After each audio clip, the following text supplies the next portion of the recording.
Hello! Good morning mga friendship. It's me again, Teacher Abacial, and welcome back sa aking channel. And for today, tayo ay magbe-bake.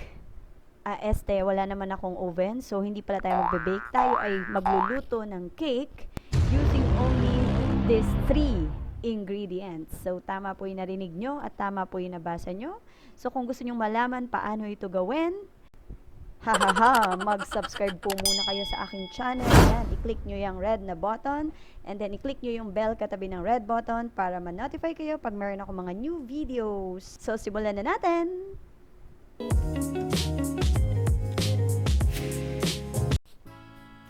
Without further ado, let's start. So, our first ingredients na gagamitin ay ang ating cookies. So, nakita nyo naman na ang ginamit natin ay Oreo Cookies.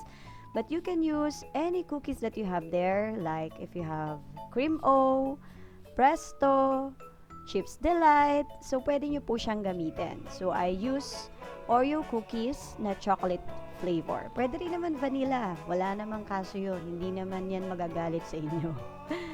Okay? So, yan. Let's crush. Wow, crush. So, let's crush all our cookies. So, durug-durugin lang natin sa Tagalog. Parang yung ex mo, gusto mo nang durug-durugin. So, ganyan lang.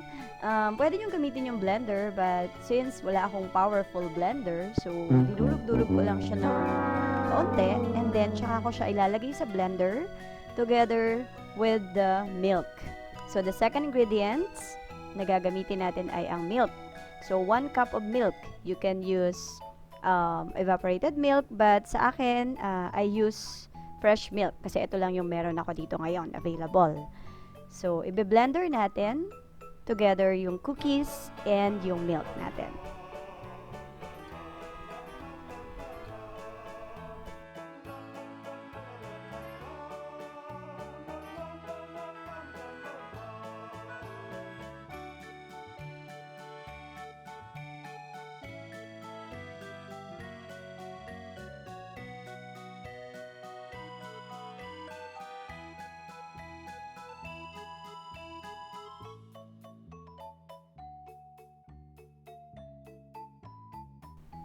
After nating ma-blender yung cookies at yung milk, so ilagay na natin siya sa isang mixing bowl.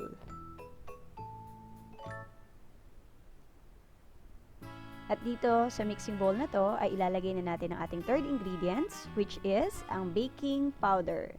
So sieve natin siya. Yan.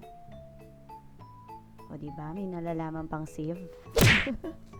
Social. Anyway, so yan. I-mix natin mabuti yung ating baking powder sa ating 2 ingredients na nauna. And after nun, i-prepare na natin yung paglalagyan natin para sa ating pagluluto. Okay? So, dahil hindi bake nga, dahil wala akong oven. So, prepare natin yung lalagyan na yan. That's heat-proof. And then, nilagyan ko ng oil. And then, the wax paper or parchment paper. At isalin na natin yung ating mixture. So, yan lang yung 3 ingredients natin, no? Cookies, milk, and baking powder. Wow! Ang sarap. Sarap agad. Exciting. And then, after nyan, so, let's stop it. And in a low fire. So, gumamit lang ako ng isang kaserola or, ayan, malaking kaserola. Nilagyan ko nung parang, ano ba tawag doon? A few moments later. Yun, yung patungan ng kaldero pagkainit. Mali pa rin ba? Basta yun, yung wire yan, yung rack. Or stainless steel wire rack. Patungan ng kaldero na mainit. Ganun na lang. So, yan. So, tinakpan natin. And, hayaan lang natin siya. So, parang yan yung magsisilbing oven natin. Kasi mainit sa loob niyan. Okay? So, hayaan natin yan for 30 to 40 minutes. Now, i-check na natin using the stick or toothpick. If the toothpick or the stick comes out clean, so yan, ibig sabihin luto na yan. So, 40 minutes ko siyang niluto at ready na ang ating cake! Yay! So, palamigin lang natin yung ating cake ng kaunti and then scrape natin yung gilid. Diba nilagyan natin siya ng oil kanina? So, maganda yon para hindi dumikit yung ating cake. So, ayan. Scrape lang natin yung buong paligid. And after that, kumuha tayo ng plate at tsaka natin itaob yung ating bowl para i-transfer sa plate yung ating cake. By the way, before I forget meron akong ongoing giveaway and I'll put the link below kung gusto nyo makasali sa 3 winners ng 1,000 pesos. So, panoorin nyo yung video na yon. I'll put the link below. Ayan na ang ating cake. So, palalim kasi yung plate na nagamit ko. And, kaunti lang din kasi yung mixture. So, kaya ayan siya. And, actually, it's so soft and moist and fluffy. At ilagay na natin yung aking chocolate frosting na ginawa. So, sariling gawa ko din yan. At alam nyo bang lasang-lasa niya ng red ribbon? So, favorite ko kasi yung triple chocolate ng red ribbon. So, yun yung lasa niyang chocolate frosting ko na yan. So, gagawa din ako ng video niya next time. So, comment down below if you want. And yan, nispread na natin yung ating chocolate frosting. And also, I would like to thank you all, my dear subscribers. Kasi 312 subscribers na po tayo! Yay! Parang kailan lang, asawa ko lang po ang subscriber ko, diba? Iisa lang. Ngayon, 312 na.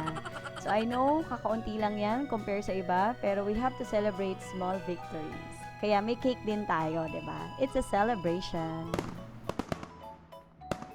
At ito na ang ating cake that is made only with 3 ingredients. Grabe, no?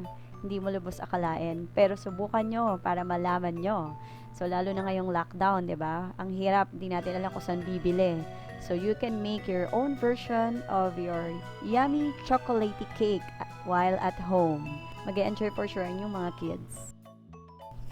And before we end, ito ang aking pabaon sa inyo. When you focus on being a blessing, God makes sure that you are always blessed in abundance. And now, let's taste it.